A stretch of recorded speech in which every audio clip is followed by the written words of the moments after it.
G'day folks, and welcome to another episode of Escaping Reality. Exciting day today. We're crossing the WA Northern Territory border and finally getting into the Northern Territory. We'll have to put our clocks forward an hour and a half because of a different time zone. So really excited to finally make it there. So instead of sitting around here gas bagging, come on, let's hit the road.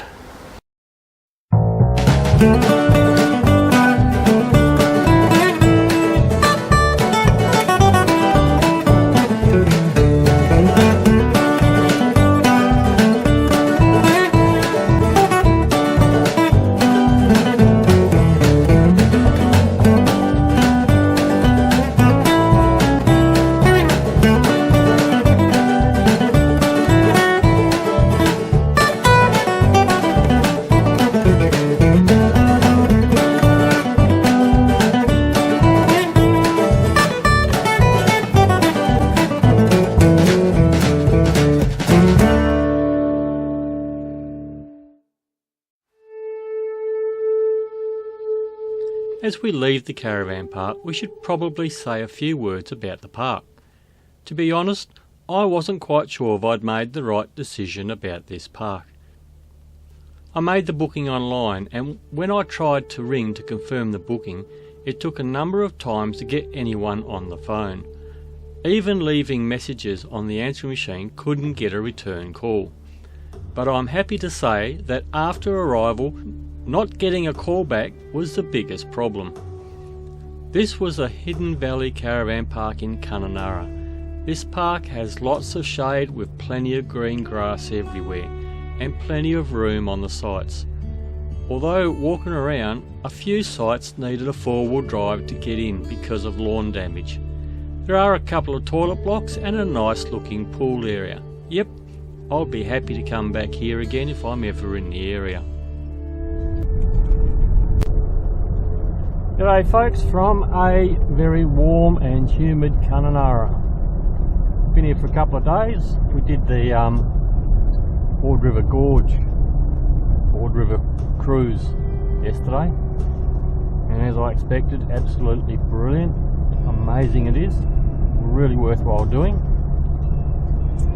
Today we're leaving WA, which kind of means that we're not going to see any more news from WA for a while. But we're leaving WA in about half an hour. We'll be on the border of Western Australia and Northern Territory. It's taken us 2.5 weeks to get here and almost 5,500 kilometres before we made it up to the border. So definitely I think no more cold nights anymore. It was pretty warm last night.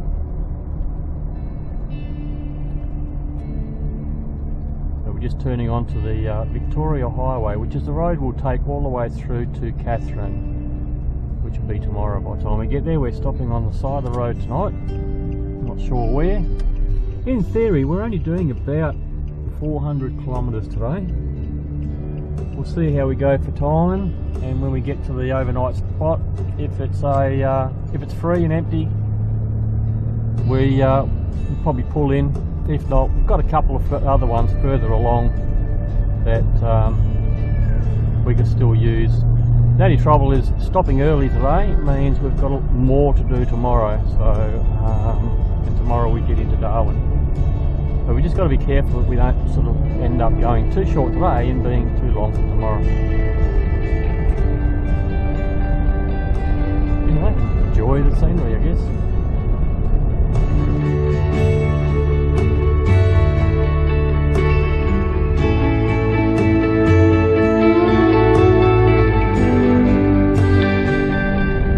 We're just not too far from the border, only 3.5 kilometres to go.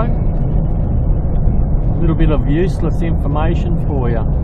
As I said, I've travelled just over 5,500 kilometres from Perth to the border of WA and Northern Territory, and in that time we have only been passed by 3 trucks, and none of them were road trains.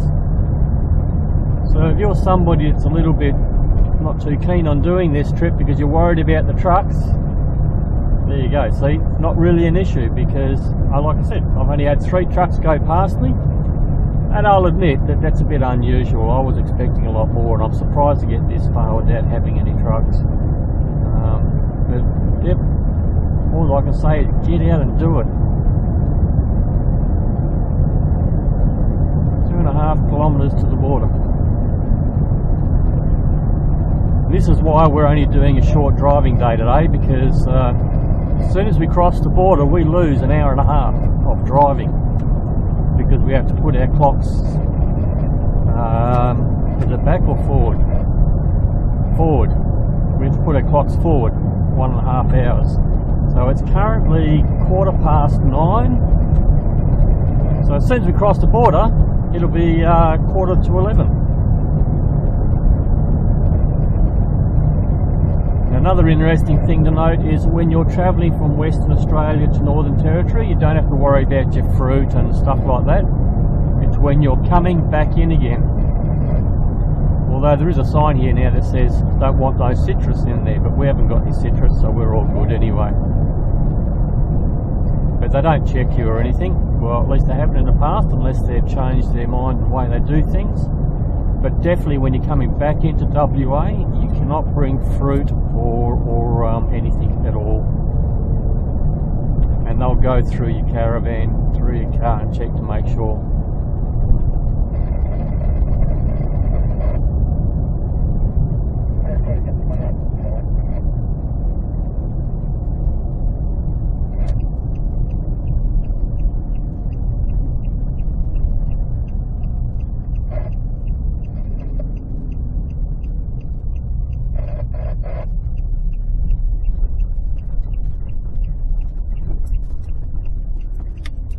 And there it is.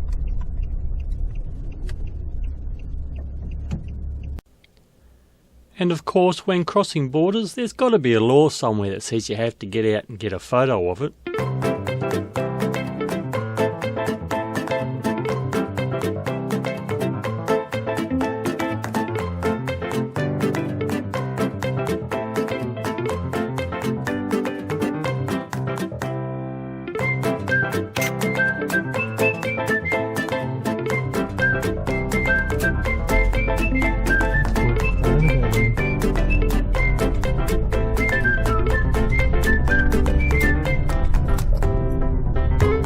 Here we go.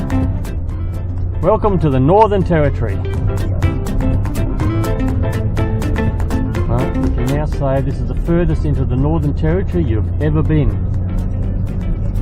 This is the furthest into the Northern Territory you've ever been. Look, 130 kilometres an hour. This is the furthest into the Northern Territory you've ever been.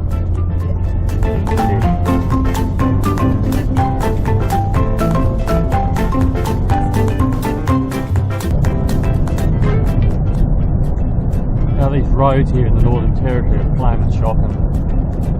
I don't know what's worse, these ones or the ones in New South Wales, but they're bad. They really need some work done to them.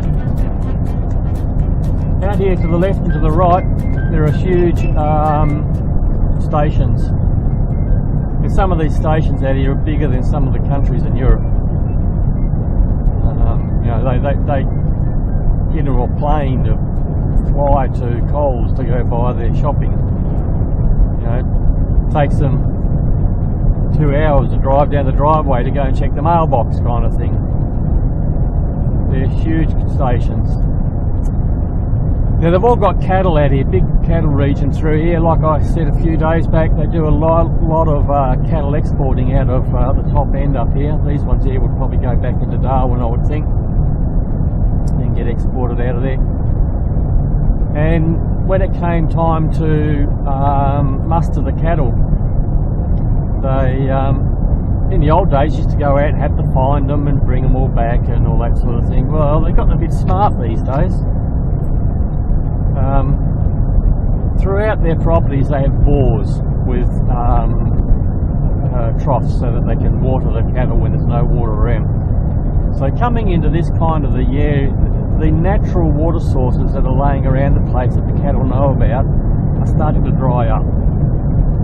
So when they start their mustering, what they do is they turn all the pumps off for the outer line of pumps for the wells. So the troughs all dry up. when they dry up, the cattle think, I know where there's another one, and they start walking in to the next trough. Once it looks like all the cattle are at that trough, then they turn that pump off.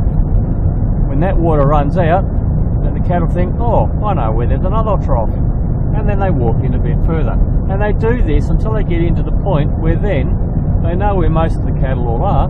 They go out there with their planes, helicopters, motorbikes, horses, whatever they're using, and then muster them into the yards to find a bit, and they saved all that time and energy of actually going out around the bush trying to actually find them. Got a heap of cattle here on the left hand side sitting in the yard, for instance, at the moment. There's some of the properties along here are fenced and some of them aren't. I've already seen a couple of cows just sitting on the side of the road. So yeah, that's how they do their mustering these days. A lot smarter. We're going to be doing a stop up here shortly. I've only got about 3 or 4 kilometres to go and we'll be in Timber Creek. And I'm going to do a fuel stop here because fuel here is about $1.61 or $1.69, I can't remember. If I go through to the next one, which is Victoria River Roadhouse, that their price was about $1.75 or something. So if I get fuel here, I'll have plenty enough to get through to Catherine, and in Catherine the fuel was about $1.59. So it pays to plan your fuel stops. And I'm using those apps that I talked about a couple of episodes back. Fuel something or other, and the other one was called Fuel Spy. So either one, they both seem to be doing a pretty good job. So use them, you can plan your fuel stops a lot easier.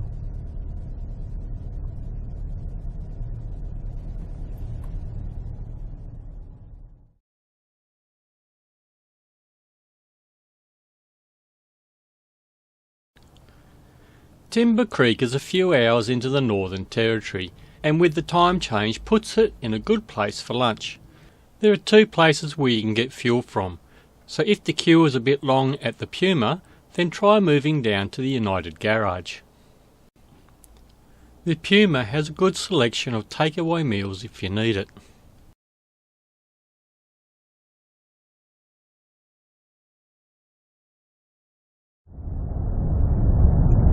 This last little bit of a drive into Victoria River Roadhouse, I reckon this is pretty spectacular with the cliffs on both sides of the road, so some really nice stuff to look at when you're driving along.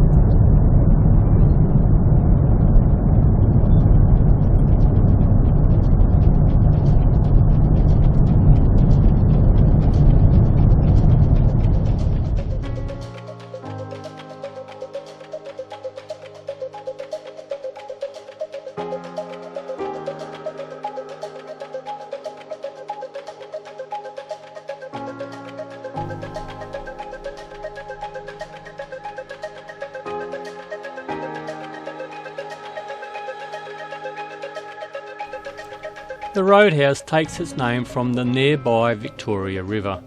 You can also get a good feed here at a reasonable price.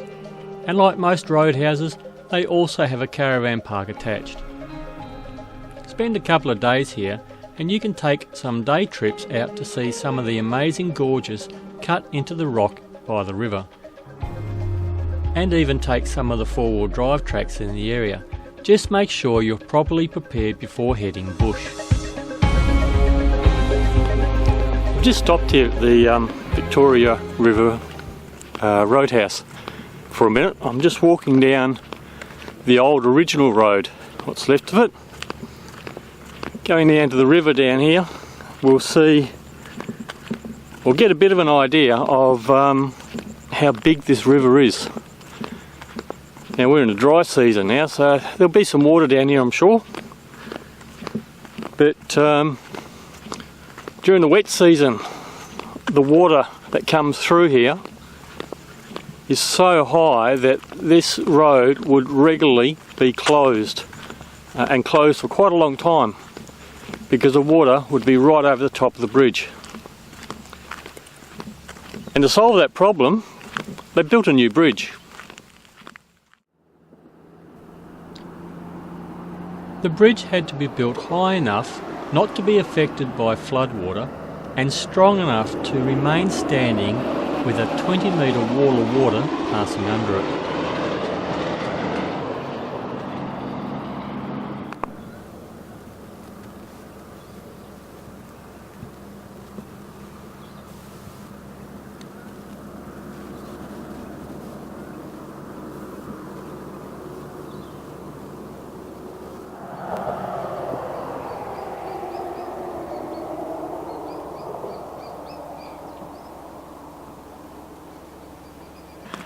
How's this for an indication of the amount of water and the force of that water? You see that tree down there? How about this one here?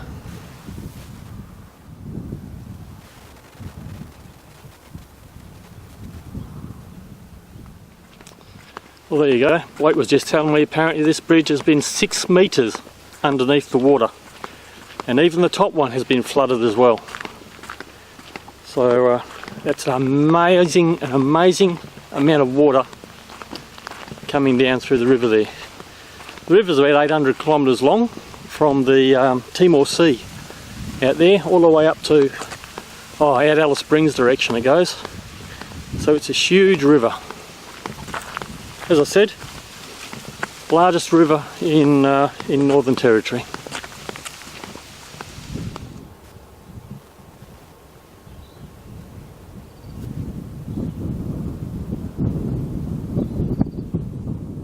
Well, we finally found a camp for the night, and didn't think we were going to, because back the other way the last couple of camps were pretty full. So we thought we might have to get a caravan park in town, but by the time we get into town it's going to be about 20 to 6, and most places are closed, so we weren't sure whether we were going to get one there either. But luckily enough, this one, it's actually pretty quiet. It's got a few people in it, but not too many, but it's fairly quiet. So we were lucky enough to get here. We're about 55 kilometres out of Katherine, and this is where we're camping for the night.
Morning folks, as you can tell, bit of a cool morning again.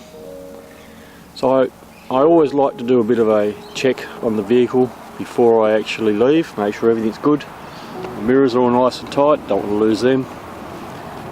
My wheel nuts are all on. I always come around here and have a look at the hitch cables, make sure my power cables are all in and everything's all good. It's always better to spend a few minutes to just do a check rather than having to spend hours sitting on the side of the road because something's come a cropper somewhere. So it all looks good, right to go. Okay. Gas you turned off, yes? Yep. Gas is off, hatches are down. Windows are locked. Fridge is on DC.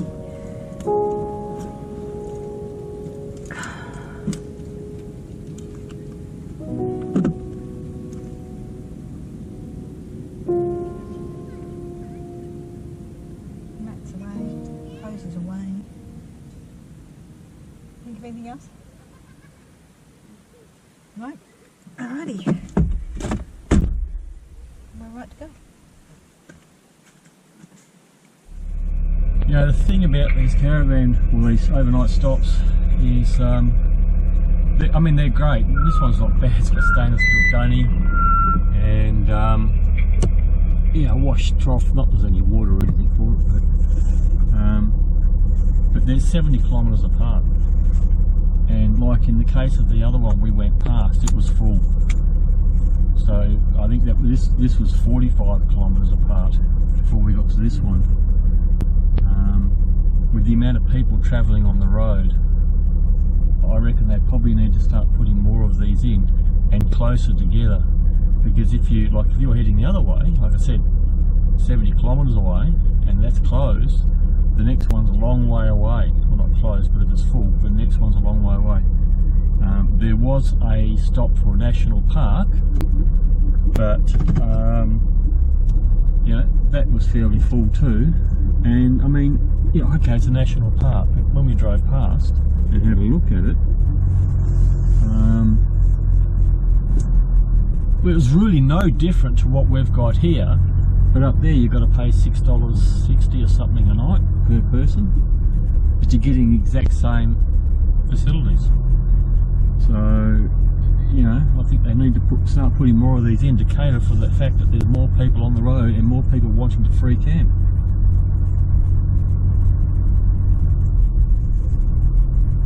Anyway, today's the day for Darwin. We're going to go through Catherine, got to get some fuel. We'll have probably a quick look around Catherine. We're going to do Catherine on the way back out again. A couple of other stops on the way to Darwin as well.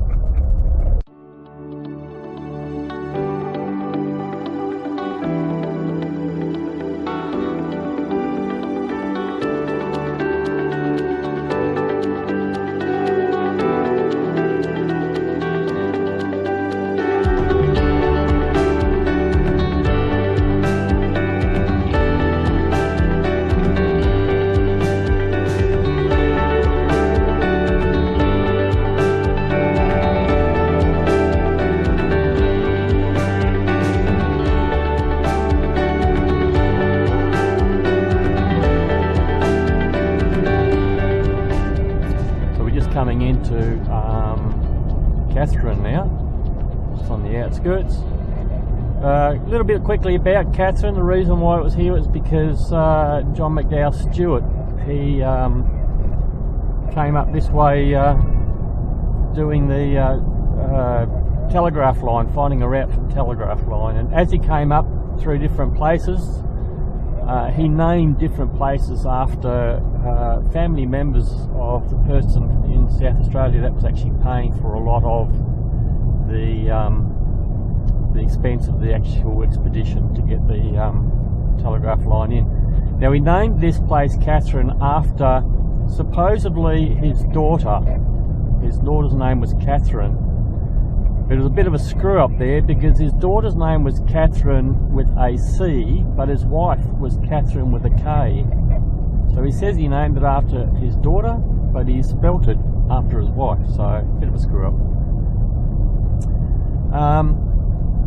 I'll talk more about the telegraph line shortly. I'm just going to stop shortly and get some fuel, and then we're going to head out on Stewart Highway and we'll talk about that. Now, Katherine is the crossroads. Katherine is the crossroads between east-west, north and south. When you get into the Katherine here, we're on the Savannah Way, or Victoria Highway, which is part of Savannah Way, which connects Broome and Cairns together. If you turn left up here, you go to Darwin. If you turn right, you go to Adelaide. If you, well, you've got to go right for a little bit and then turn left, and that'll get you through to Cairns. So it's basically the crossroads.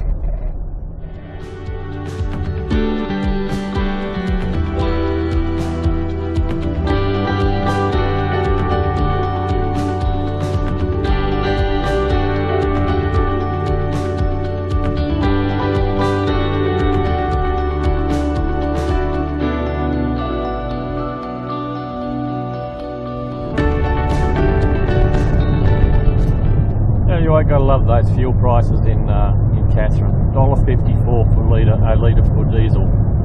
Haven't had prices like that in Perth for a while. We're on the Stewart Highway. We've left Katherine. We're heading towards Darwin. So a little bit about Stewart Highway, or Stewart in particular.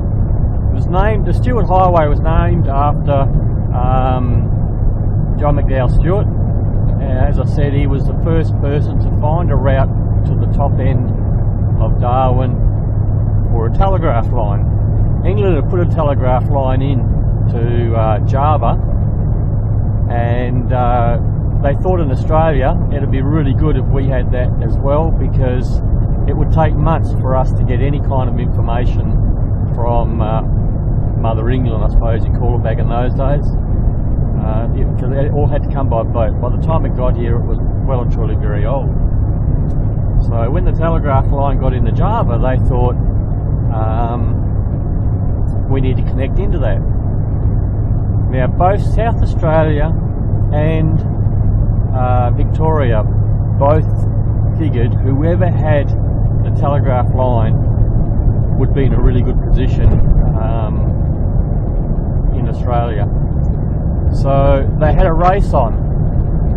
Now Burke and Wills were two people who left Victoria. They went up the east coast, up towards Queensland, and their idea was to come across and somehow find a path through to the top end of Northern Territory somewhere for the line to come through.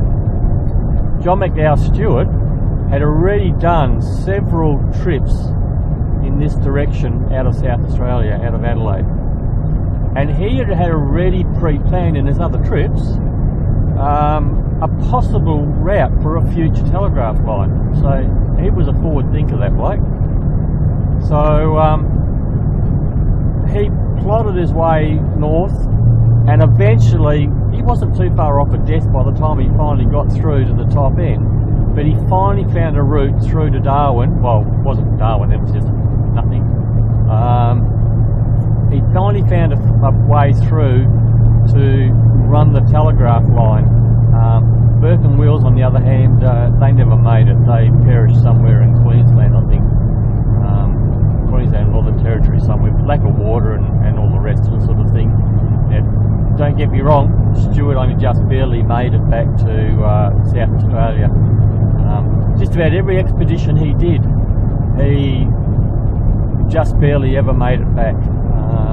He knew water was a big issue, and he had special pouches made to hang over the horses or the camels to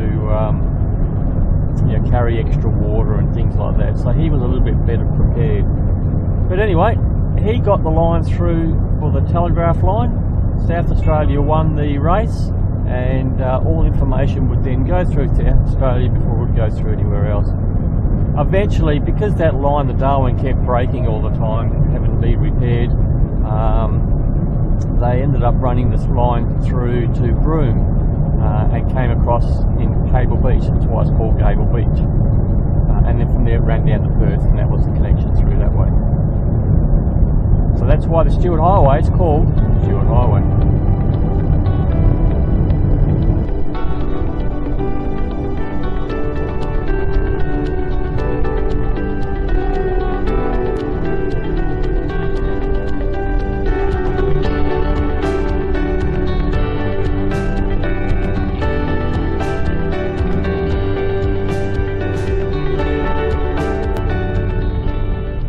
Turned off that Stewart Highway, we've just taken a bit of a detour around through Pine Creek. I think from memory it was a mining site here, and I think from memory it was gold mining. It was the first place gold was found in Kalgoorlie, in Northern Territory. Yeah, I'm pretty sure it was here it was. Not much of a town left. Got a few houses and a few shops, information centre, caravan park, that sort of thing.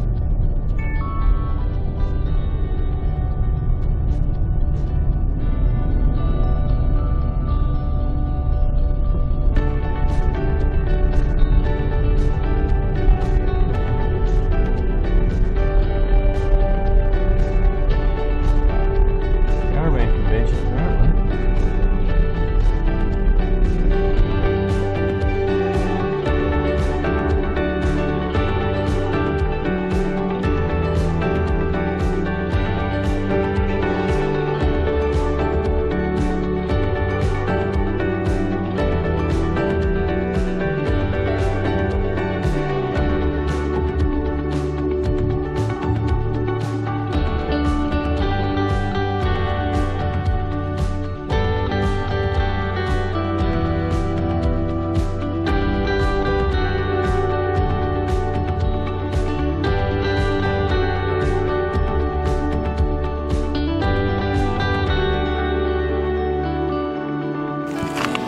Just going to go over here for a sec. We just did a stop on the side of the road.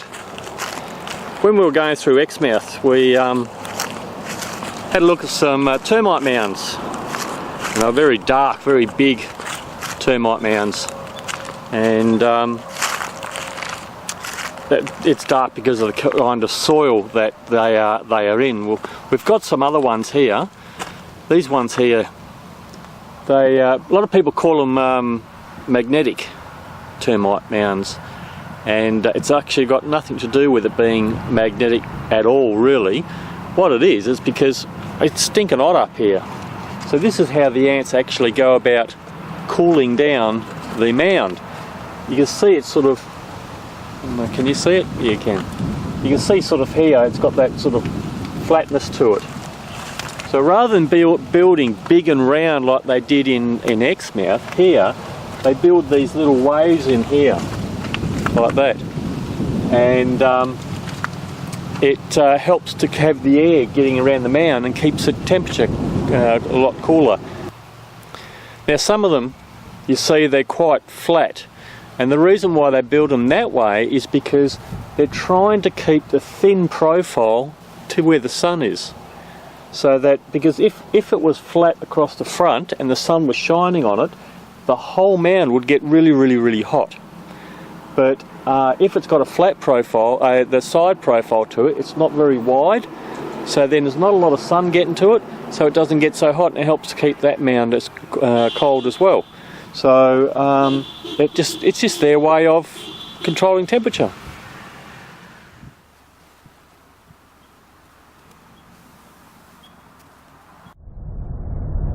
Oh, we're just coming into Adelaide River. I'm going to do a stop here, something to show you. I'm sure you've all heard of the movie with Paul Hogan, Crocodile Dundee.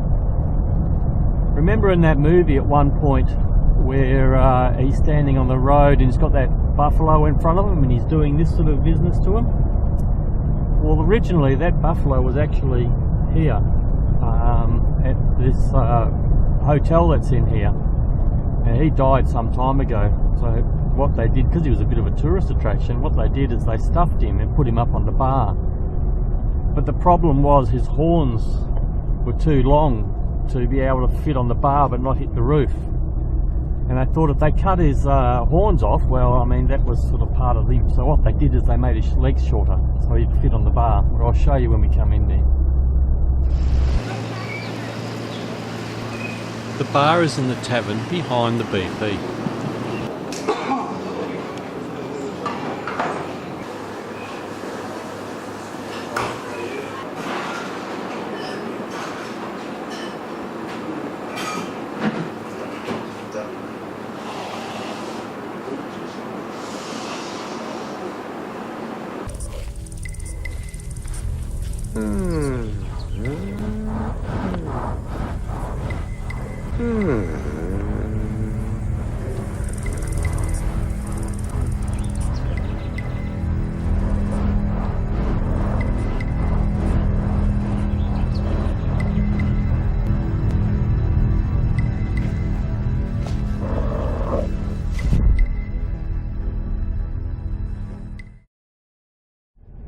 While you're in Adelaide River, it's worth coming down out the back here to the war cemetery.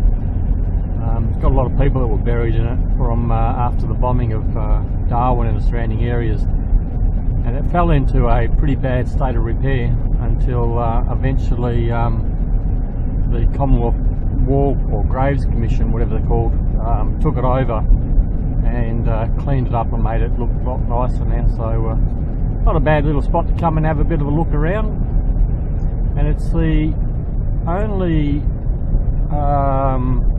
war cemetery to have civilians in it, I think it is, something like that. It's anywhere in Australia. Anyway, it's worth coming in and have a bit of a look.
So 63 civilians are buried in that memorial.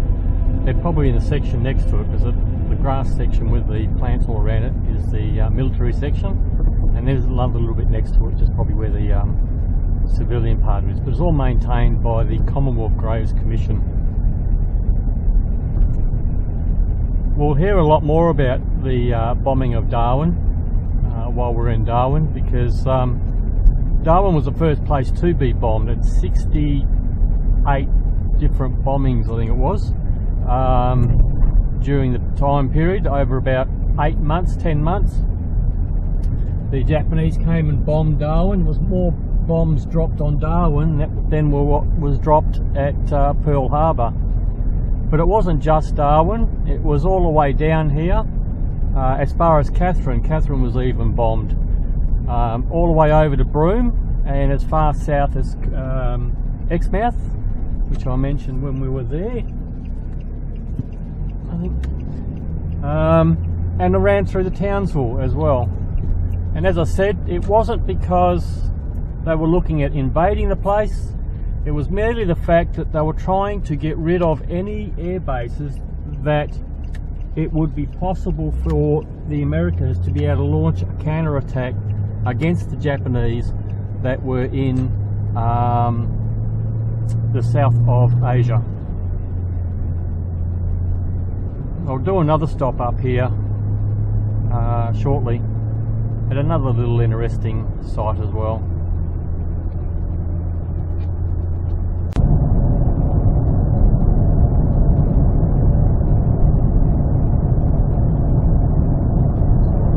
Alright, as we come along here, I'm just going to do a stop shortly. But as you go north on the Stuart Highway, you go across or come past all these different airstrips, World War II airstrips. And what happened was, back in the government of the day during the Second World War, they had actually written Darwin the top end off. They drew a line in the sand somewhere down, I think somewhere around about the Adelaide River, Catherine area. They drew a line in the sand and said, right, anything north of that we're prepared to lose to the Japanese, and we'll make our stand here. But in their, at least with their forward thinking, they considered all their planes were sitting on Darwin Airport, and they thought, if the Japanese comes, we'll lose everything in the one hit.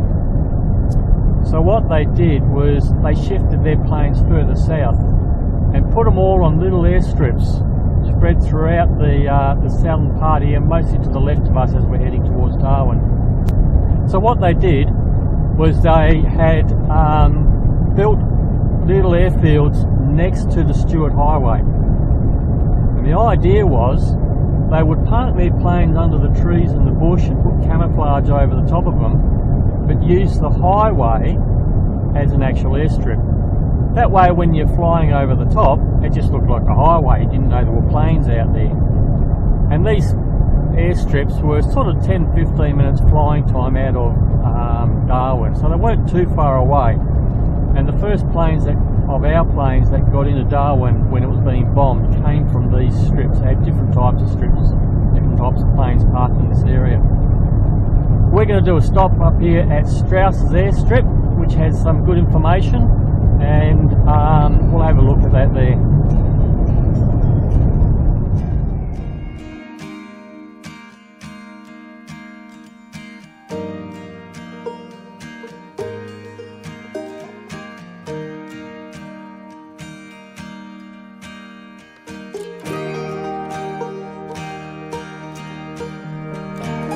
Strauss Airstrip was built by the Americans in 1942 and was later named after an American fighter pilot who was killed in action over Darwin.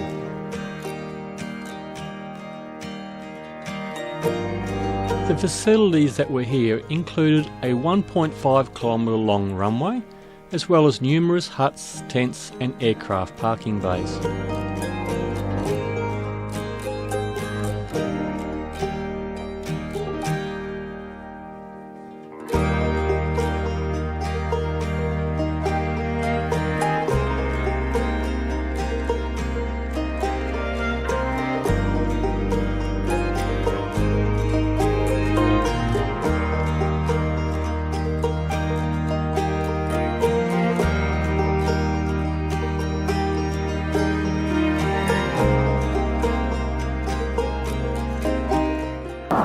Now, you all know that I'm not really much into art, and I don't know if you would call this stuff art, but I reckon those pictures are absolutely amazing, considering when you consider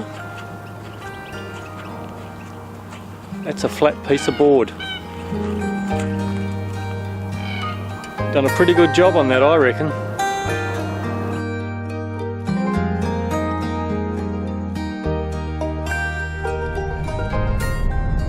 As I said, we're staying at the Discovery Parks. When I looked it up on the internet to where it is and everything, I thought, oh yeah, that's no worries. I knew it was across the road, or more or less across the road from the Aviation Museum here in Darwin. It was going to be my landmarks, but no worries. What I didn't think about was the fact that on the other side of the museum, it's the airport. No real big deal. But when we were in Kununarra, we were on that boat cruise, and a couple of people sitting across from us were talking, and they said that they stayed at this park, and they said it was absolutely terrible because two things. It was the show weekend, so it was very busy. Well, I mean, that happens. You can't blame them for that. But you can't really blame them for the other thing either, because the other part that I forgot about the airport being on the other side of the museum is the airport is also the same airport that is the Air Force Base. So you quite often get F-18s roaring up and down the runway and taking off, and I didn't think of that, so can't blame the park for that. That's just the way it is. But and there goes two of them over the top now. So as being a plane nut, probably not a big deal for me, apart from I might be running out the door all the time to try and get a look at them. But yeah, it's probably something you need to keep in mind when you come out here. If you're not into noisy planes going past, maybe choose another one.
Well, we finally made it to Darwin after 3 amazing weeks on the road, 3 and a bit weeks I think, to get here.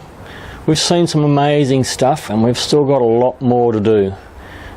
Just because we're in Darwin doesn't mean that's the end of this series. We're going to spend about a week here having a look around, and then we'll head back towards Perth. On the way back, we've still got Catherine Gorge to do. We're going to spend a couple of nights in at Lake Argyle and do a cruise on the Argyle Dam there, and we're going to the Bungle Bungles and also into Karajini. So still heaps of good stuff to come. So if you haven't already, down the bottom down there, there's the subscribe button. Hit that one, and that way you won't miss anything more that we're doing. And hit the bell next to it, and that'll send you an email and let you know when I have uploaded a video. Yeah, now I'm just going to sit back and watch the air show. I'll tell you about that next time.